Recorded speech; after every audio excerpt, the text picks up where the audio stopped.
Y nuestro tema es dando cuentas a Dios. Todos tenemos que dar cuentas a Dios, un día, todos.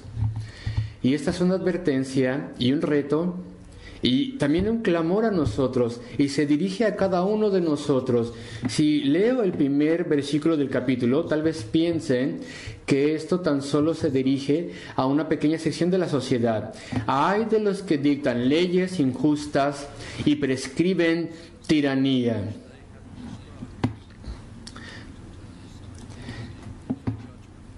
Para apartar del juicio a los pobres, etc. Entonces el reto, desde luego, se expresa para los jueces y aquellos que establecen leyes, que legislan, y aquellos y príncipes y ancianos entre las personas. Se dirige esto a la clase pudiente, a la clase afluente. Se dirige a las personas que normalmente no les toca la justicia, están encima de la justicia, son superiores a la justicia. Se dirige esto a esa clase de personas, muchos de los cuales eran muy corruptos, así como lo dice el segundo versículo, y tomaban dinero por las cosas y actuaban en contra de los pobres. Entonces pudiéramos pensar que Isaías, que es el que habla en nombre de Dios, está dando palabras inspiradas. Podríamos pensar que está hablando tan solo a esa clase de personas.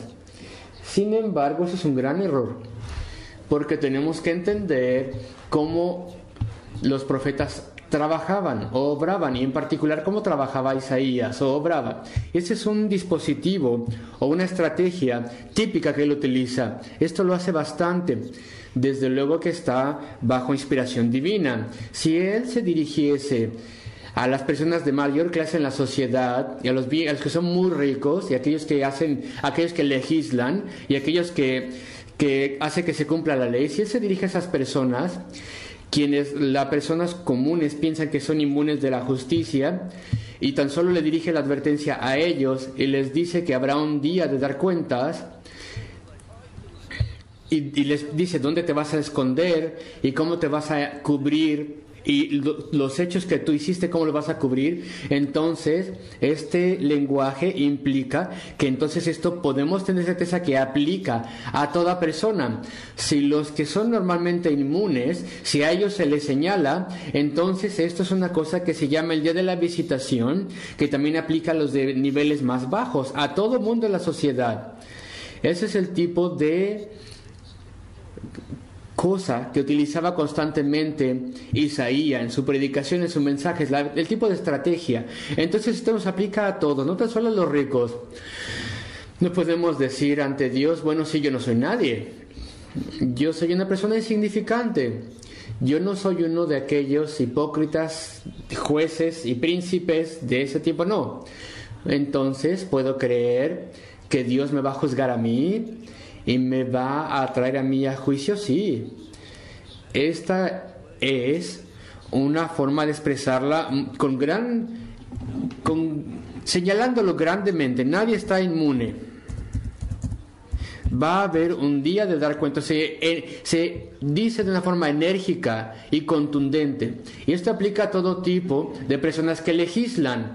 Y entonces podemos incluir gente que prescribe una forma de vivir para la sociedad. Ellos crean los estándares, los ideales por los cuales viven las personas. Ellos formulan el estilo de vida. Estos legisladores, los que entretienen, y también otras personas que nos bombardean con enseñanzas diciéndonos: no te preocupes al respecto de Dios, no le respetes, Él no existe, no te preocupes por nada, tal vez ni siquiera está ahí. No le ames, no le des gracias, no le seas grato, no le busques, no ores a Él, no le alabes, y desde luego no le sirvas. Sírvete a ti mismo, más bien. Sirve tus lujurias, tus lujurias sexuales. Haz como tú quieras, disfruta, ten un buen momento, disfruta las cosas, encuentra satisfacción en posesiones, en todas las sensaciones que hay disponibles. No hay pecado, dicen estas personas, siempre y cuando tengamos algunas reglas en la sociedad. Haz lo que tú quieras. Todos estos legisladores porque eso es lo que son legisladores, ellos van a tener que venir al juicio también. Ellos serán humillados ante Dios para dar cuentas de las cosas que enseñaron y dijeron en contra de Él, y las cosas que hicieron para apartar a Dios de Él. Pero todos vamos a tener que dar cuentas en ese día postrero. Y voy al versículo 3 una vez más, donde empezamos.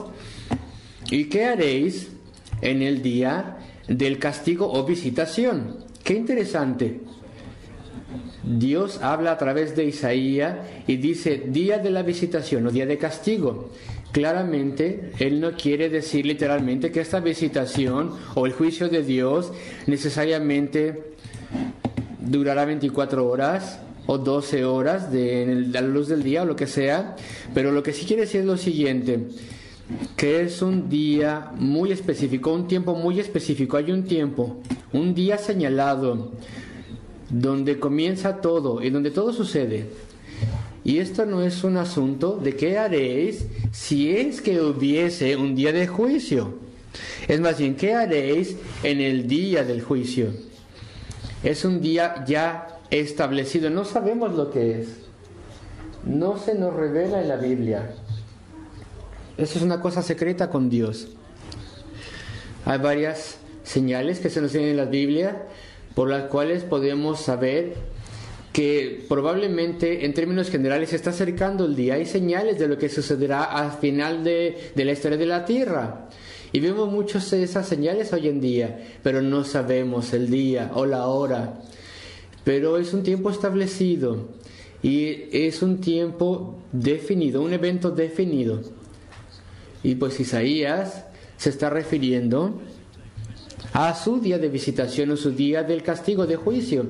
El día de visitación para los habitantes de Jerusalén vendrá tal vez un poco después. De hecho estaba distante del tiempo de Isaías y de hecho iba a venir después del profeta de Jeremías. Él testificaría esto, él vería estas cosas. Él sería testigo ocular de los babilonios destruyendo Jerusalén y desterrando la población y transportándola al imperio babilónico. Esos 70 años del cautiverio en Babilonia, sé que eso era un tiempo que vendría y había muchas advertencias en esos días. Y de hecho cuando vino en el tiempo de Jeremías, cuando la invasión sucedió, fueron 3 etapas de la invasión. Primero un ataque, muchos cautivos fueron tomados. Ustedes conocen el nombre de Daniel. Él también era un gran profeta. Él era un joven. Él era uno de los cautivos en la primera invasión, en el primer ataque en Jerusalén. Después hubo un segundo ataque, cuando se tomaron más cautivos. Y después vino la invasión final. Y tal vez es extraño que yo diga esto, pero esto fue en la misericordia de Dios. Aquellas personas tercas tuvieron 2 advertencias antes de que sucediera el evento final. Varios ataques que fueron muy serios, que tendrían que haberles mostrado que el Señor era serio. Y aún así estaban negando, como una nación estaba negando las cosas de Dios. Y no querían aceptar que tal vez iban a ser juzgados. Y eso es así con nosotros. Las personas envejecen, se enferman, tienen más enfermedades serias, viene una edad de ya avanzada y de todas maneras lo niegan. No hay día postrero, no hay juicio concebible, nunca voy a tener que dar cuentas. Y esta advertencia necesita darse a nosotros, tanto como se tenía que haber dado a ellos. ¿Qué vamos a hacer en el tiempo de la visitación, del juicio, del castigo? ¿Qué va a ser de ti? ¿Qué pasará de ti? ¿Dónde estás ante Dios? ¿Qué va a suceder en tu vida? Esta es la misericordia de Dios, la cual nos advierte. Nos da advertencia tras advertencia. Casi vemos ahí el corazón de Dios que está ansioso porque Él tiene que juzgarnos. Nosotros somos pecaminosos y Él es santo. Dios ama nuestras almas. Dios suplica nuestras almas y lo vemos aquí. Piensen personas, piensen dice el Señor a través de Isaías, ¿qué vas a hacer? ¿Dónde irás? ¿Qué crees que va a pasarte a ti? ¿No has pensado en esto? ¿Y no tienes preocupación por tu alma? ¿Acaso creerás todo lo que te dijeron los ateos? ¿Has sido engañado por todo esto que está en contra de todos tus instintos? Cuando te dicen que no tienes alma, que no hay Dios, que no hay significado, que no hay propósito, que no hay eternidad. ¿Has creído eso? ¿Y qué vas a hacer entonces? Has echado a Dios de lado y has vivido por ti mismo. ¿Qué vas a hacer? En el día de la visitación, no es de una forma amenazante, es de una forma amorosa, es un clamor, es el corazón de Dios que lo revela a nosotros. Ese es el texto que tenemos. ¿Qué vas a hacer en el día de la visitación y en la desolación que vendrá de lejos, desde Babilonia? Y eso sucedió con 2 etapas de advertencia: visitación o castigo o juicio. La palabra griega viene del griego visitar. Dios te va a visitar. Como un dueño o como un gerente visita a algún lugar para revisar su propiedad, su negocio tal vez. Dios no necesita revisarnos, claro que no, Él ya lo sabe. Él sabe nuestro pecado. Él sabe que estamos condenados. Y Él vendrá a juzgarnos eventualmente. Hay 2 visitaciones o castigos. La visitación se utiliza para describir la visitación de misericordia. Eso es lo que pasó cuando vino Cristo. Era una visitación de Dios, era una misericordia. Cristo vino para mostrar su naturaleza misericordiosa, para hacer obras hermosas, para anunciar que Él iba a morir por pecadores. Él iba a tomar el castigo personalmente en la cruz, ese castigo eterno que merecemos para siempre. Él iba a tomarlo comprimido en la cruz del Calvario. ¡Qué visitación de misericordia! Vino a sufrir y a morir para comprar la salvación para todos aquellos que serían perdonados. Y hay una visitación también de juicio, cuando todos seamos llamados a dar cuentas. Es similar en cierta forma a nuestro sistema judicial. Si tenemos una ofensa criminal, entonces seremos tomados primero ante la corte, ante el magistrado, los magistrados. Y en ese juicio, en esa corte, si se cree que hay un juicio verdadero, vas a ser puesto en custodia, como si estuvieras en prisión, esperando el juicio en una corte más alta. Y es así, esta no es una ilustración perfecta, pero es más o menos así con el juicio de Dios. Si morimos antes de que se termine el mundo, antes de que vuelva Cristo, y entonces venga el juicio final, si morimos antes de ese momento, vamos ante Dios y allí hay un juicio preliminar. Pero no es como la corte de magistrados, es que ahí somos culpables y se nos pone en lo que podemos llamar la prisión de las almas perdidas. Se nos pone allí esperando el juicio final. Y esa es una cosa terrible. Esa es la experiencia más terrible. Porque ahora ya no habrá esperanza. Y seremos culpables. Y en ese último día, cuando en el lenguaje simbólico de las Escrituras se abran los libros y todas las iniquidades sean hechas conocidas a nosotros, seremos finalmente juzgados. Vendremos ante el juicio de Dios y vendremos a castigo eterno. Entonces hay una similitud con nuestro sistema judicial terrenal de 2 etapas. El sistema para las ofensas criminales. Y cuando mueres, si nunca te has arrepentido, si nunca vienes a Cristo, ya es demasiado tarde. Ya estás en esa prisión de los pedidos, esperando el gran día del juicio, cuando todos los detalles serán puestos en contra de ti. y vas a tener una eternidad de perdición. Y el justo castigo de Dios. Y entonces Dios nos llama a pensar a través de Isaías y dice: ¿qué harás en el día de la visitación, cuando la vida se termine?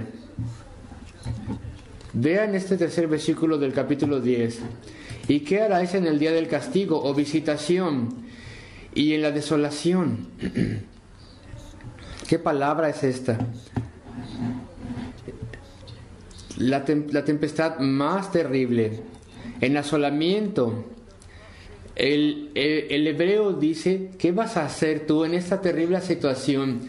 Y el lenguaje habla de una tempestad terrible que arrasa con todo, derriba los edificios, arranca los árboles y los arroja de lado y hace gran devastación y destrucción. Y entonces nuestros traductores aquí dice asolamiento o desolación, lo cual no es perfectamente lo que dice el hebreo, pero es bueno, porque ese es el resultado de estas aguas que están arrasando con todo. Hay un gran asolamiento. ¿Qué haréis cuando los babilonios vengan? ¿Qué haréis cuando estas personas del norte, que no conocen misericordia, vengan al final y te tomen cautivo y destruyan Jerusalén, esta ciudad noble? ¿Qué haréis entonces? ¿Dónde irás? ¿A quién iréis? Y tenemos que pensar: ¿qué pasará conmigo cuando esta tempestad venga y arrase con todo y quite mi alma de mi cuerpo y me quite mi vida? Tal vez en ese momento esté enfermo, tal vez sea frágil, tal vez sea fuerte, pero no podemos resistir el poder sobrecogedor de la muerte, cuando Dios ha decidido que tenemos ya el final de nuestro camino y tenemos que dar cuentas. Y entonces nuestra alma será tomada de nuestro cuerpo y seremos llevados a la presencia del Rey. ¿Qué vas a hacer, queridos amigos? ¿Qué van a hacer? ¿Puedo hacerles algunas sugerencias de lo que tal vez podrías hacer? ¿O que tal vez podrías pensar al respecto de hacer? Tal vez podrías decir: bueno, voy a decirle a Dios, lo voy a decir cuando esté ante Él, lo que pienso de Él. Le voy a decir que es injusto. Voy a decirle que no creo en sus leyes. No creo que son justas. No voy a ser juzgadas por esas leyes. Voy a decirle que no reconozco su jurisdicción sobre mí, o su corte, no la reconozco. ¿Tú vas a intentar hacer eso? Claro que no. Creo que hay algunas personas que quieran hacer eso.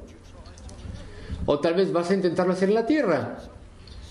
Si has hecho alguna ofensa seria y estás ante algún juez, vas a intentar esto como una defensa. No reconozco yo esta corte. Yo no creo en las leyes de Inglaterra. Yo no acepto tu competencia para juzgarme. Tú no eres capaz de hacerlo. ¿Vas a intentar hacer esto? Claro que no. No te va a servir para nada hacer una cosa así. No te va a llevar a ningún lado hacer esto en una corte.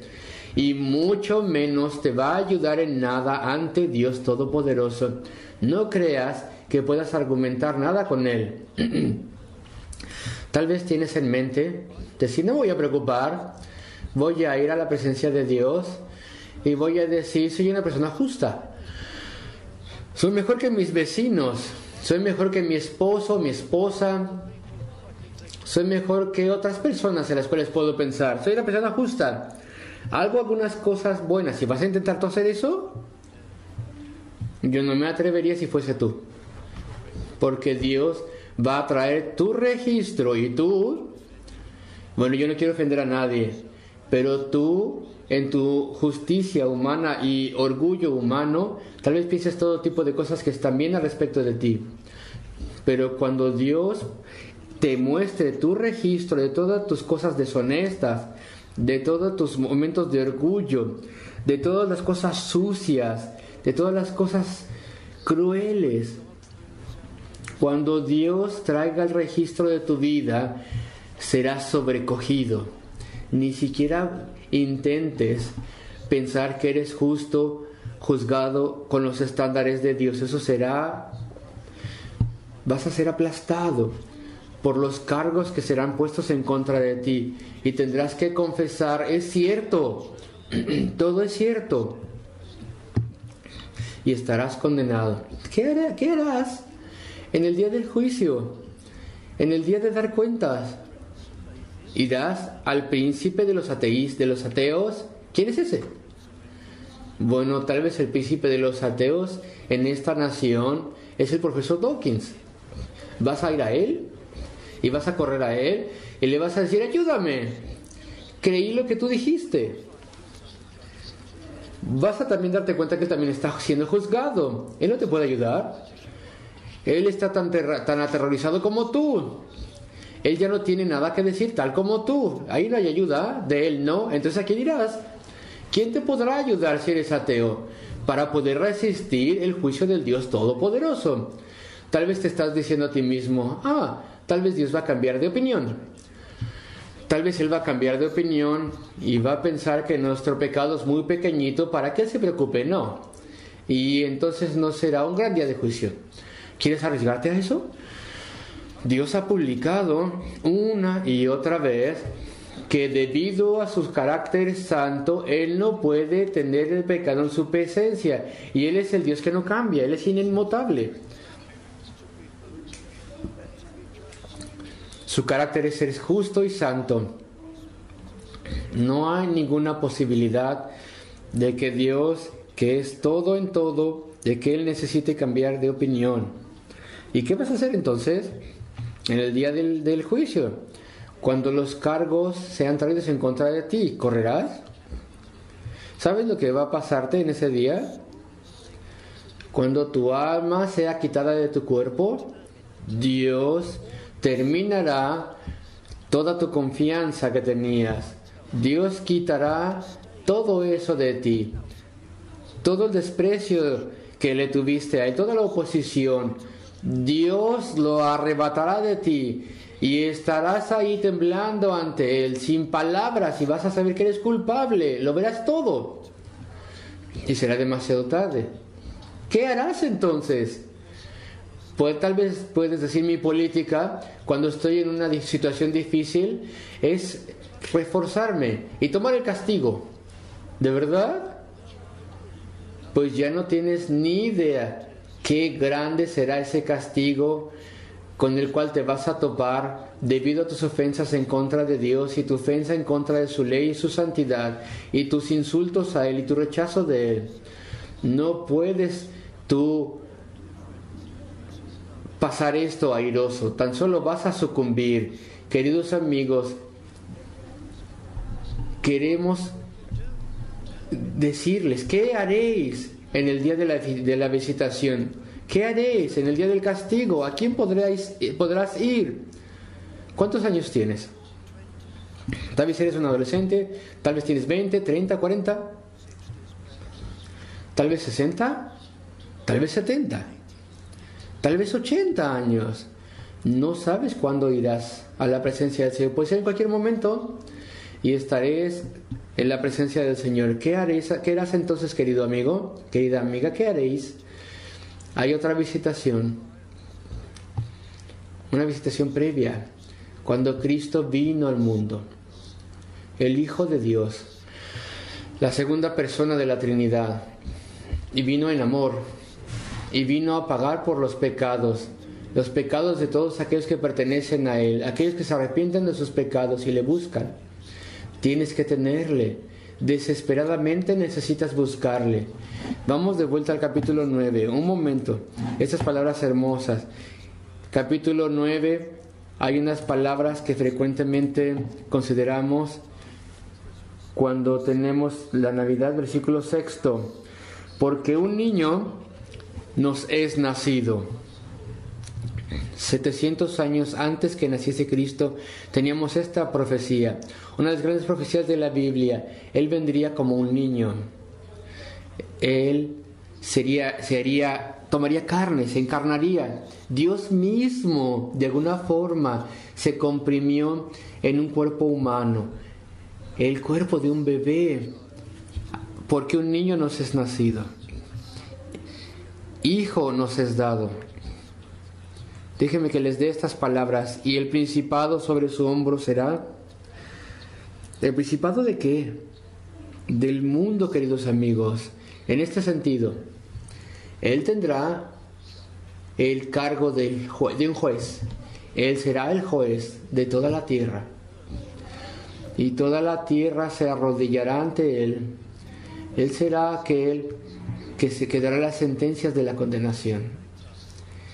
Y nos designará, si somos sus enemigos, nos designará al castigo eterno. Y Él será aquel a través de quien todos aquellos que son perdonados son salvos, y todos ellos encuentran su salvación final, porque como ya lo mencioné, Él sufrió y murió por nuestros pecados. Él llevó nuestro castigo, y si dependemos de Él y tan solo en Él, y nos arrepentimos ante Él por todos nuestros pecados y nos rendimos ante Él, queridos amigos, entonces Él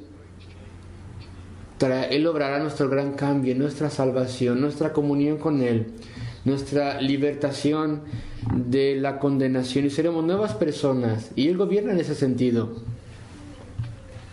en el sentido de que juzgará y que Él será el Salvador y habrá asegurado la salvación, y lo hizo. Entonces Isaías es inspirado a decir: su principado o gobierno será sobre su hombro, y se llamará su nombre admirable, aquel que obra maravillas. Y eso, así fue Cristo. ¿Acaso no hizo él maravillas en la tierra, milagro tras milagro? Todos los milagros de gran compasión, nada tan solo por hacer espectáculo.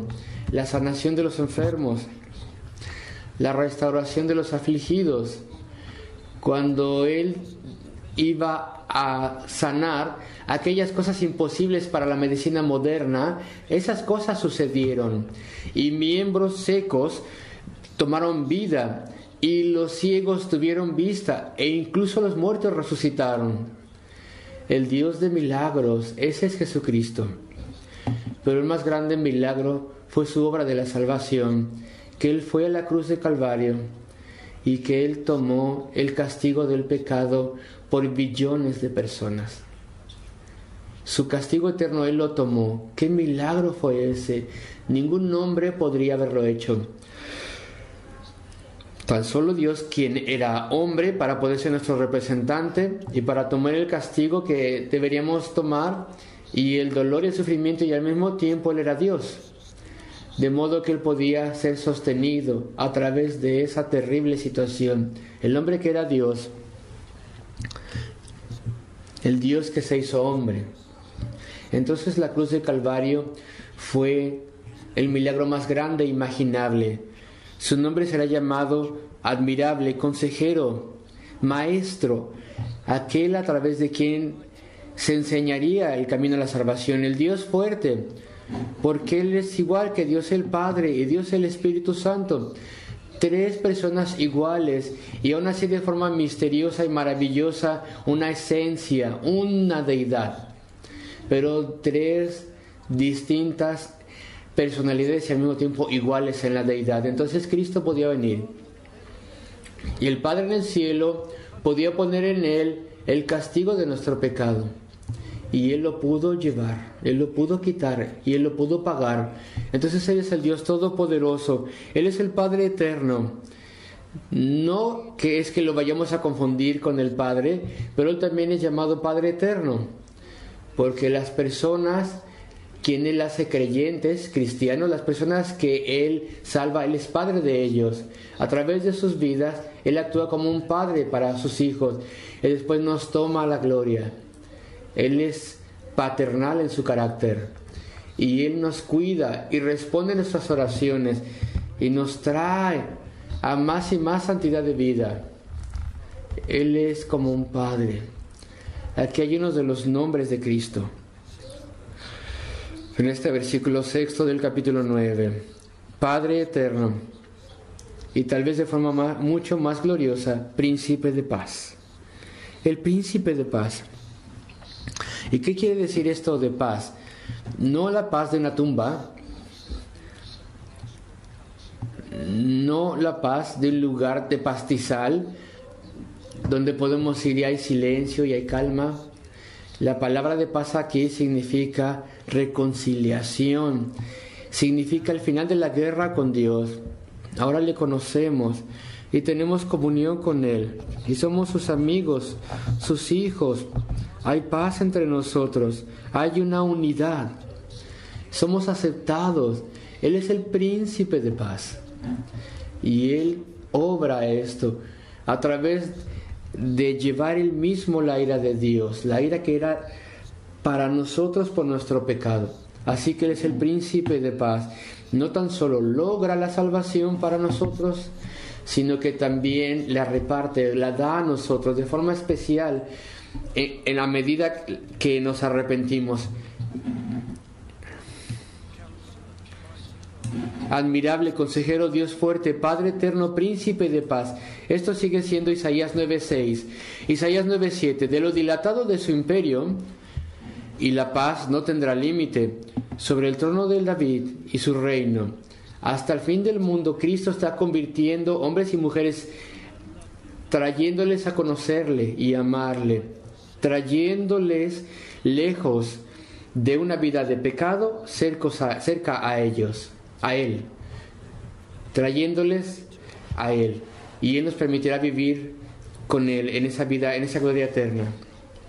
Esto es lo que tú necesitas, querido amigo, querida amiga. ¿Qué harás en el día de la visitación, en el día del castigo? ¿Habrás venido ya a Cristo? ¿Habrás tenido perdón de pecados? ¿Le habrás encontrado ya y estarás caminando con Él?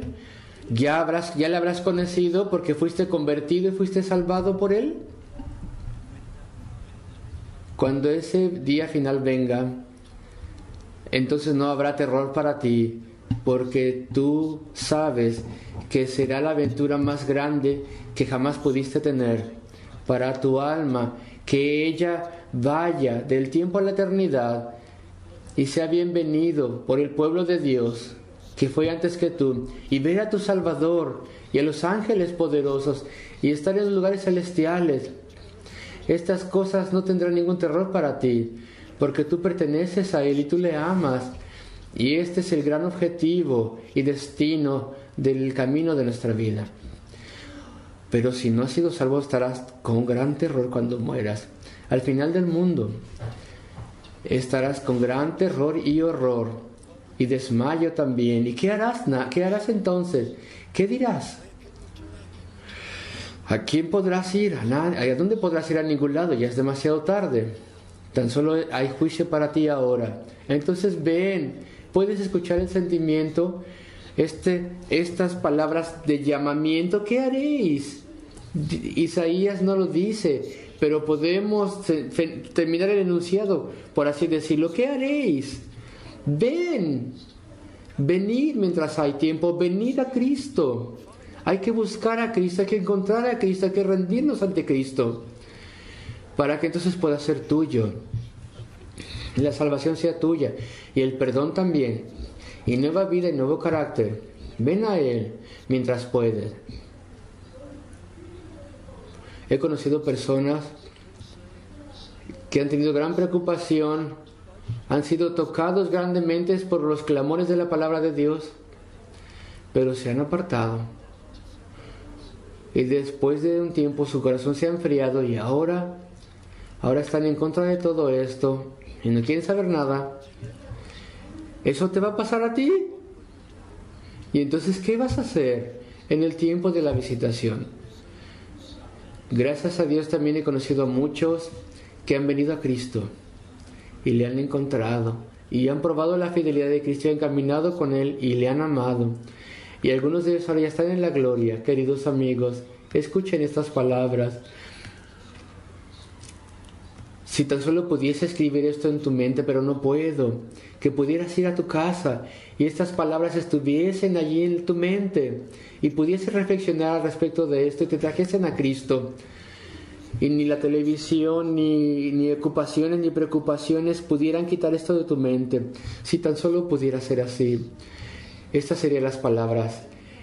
¿Qué vas a hacer en el día del castigo, de la visitación, que estas palabras te hablen a ti y te traigan al Salvador, el único Salvador, Jesucristo. Oremos juntos.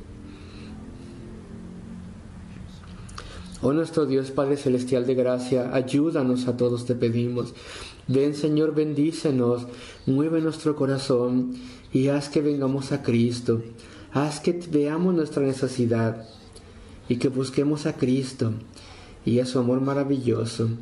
Y que veamos el precio que ha pagado por pecadores necesitados. Oh Señor, bendícenos y recíbenos. Pedimos esto en el nombre de nuestro amado Salvador. Amén.